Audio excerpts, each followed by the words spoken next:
Welcome to the Sunday Reach by the Indian Dominicans.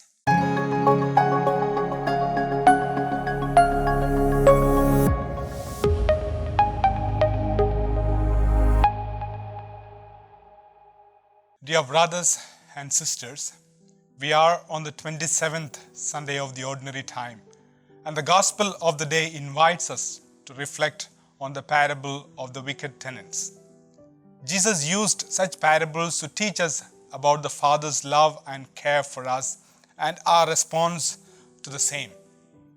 A householder planted a vineyard and gave it to tenants to look after it. But they turned out to be wicked who thought that they could become owners of the vineyard. In order to realize their desire, they went to the extent of killing the son of the owner. As a result, the vineyard was taken from them and given to a nation that bears fruit. Here, the householder is God Himself, and we are the tenants. The parable highlights three important qualities of God towards every human person and the equivalent response from the part of humanity. Firstly, God's generosity towards the humanity. The householder in the parable plants the vineyard, puts a wall around it, digs a wine press, and builds a watchtower. Thus, he prepared a lovely place that can provide well and can yield well and that is well protected. This is exactly what God does for us too. Isaiah chapter 5 verse 7 says, "For the vineyard of the Lord of hosts is the house of Israel." But not only the people of Israel, but the whole creation is in fact the vineyard of the Lord.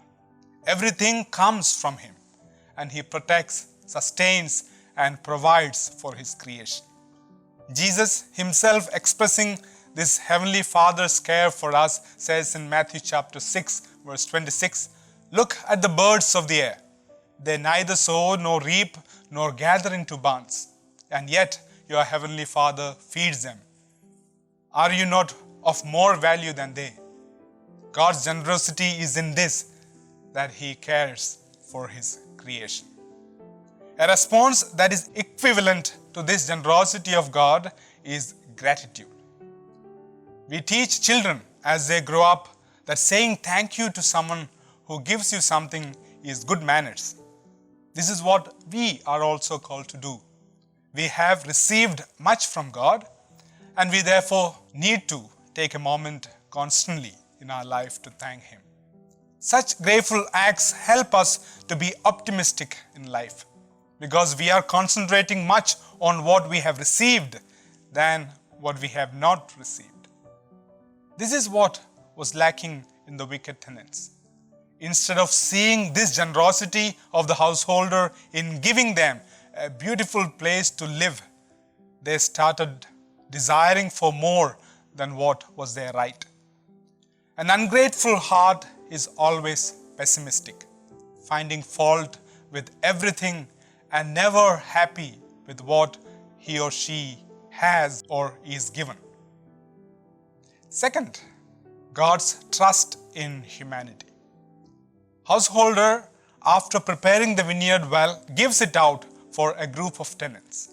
The land is fertile and well prepared, and so expected that tenants would be trustworthy in bearing fruit. This is the duty of every tenant, to work for the master and produce for him from what has been provided. This is true of our relationship with God too. He gives us gifts and talents that we can be transformed into fertile grounds that yield fruit in plenty. What are the fruits that God looks for in us? Is He looking for material fruits?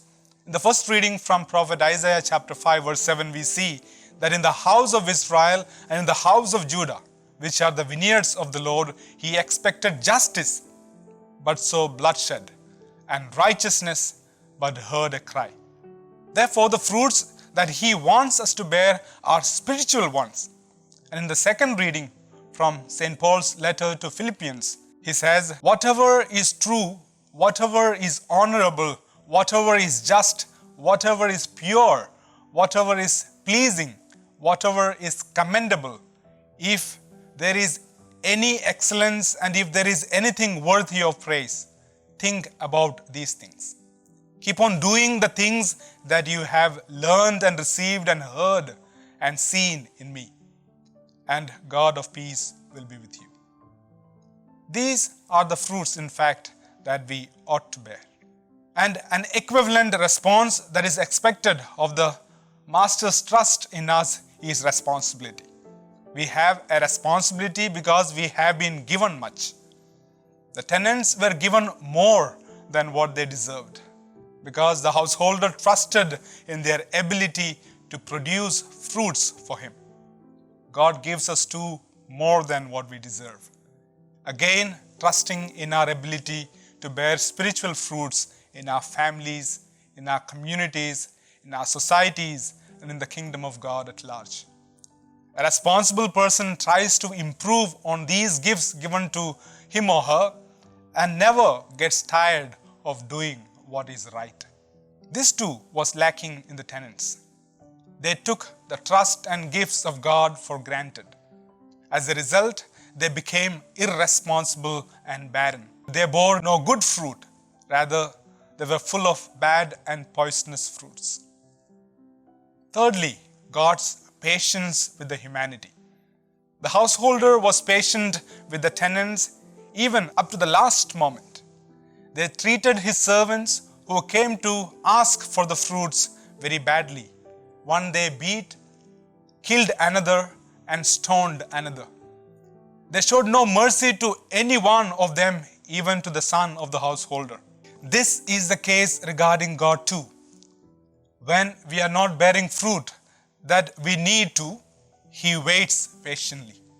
He gives us one more year, like the man at the request of his servant gave another year to his fig tree to yield fruit. He waits for us like the father of the prodigal son, waiting for that moment when we realize and return to Him. Even sending His own Son, Jesus, to reconcile the humanity with Him was the greatest expression of His love for us and patience with us. We killed His Son, but unlike the householder who would destroy the tenants, Father still forgives us at the request of His Son. Even now, He continues to have the same approach of mercy. A response that is equivalent to this unending patience of God is to repent. Repent from our selfishness and become people who are other-centered.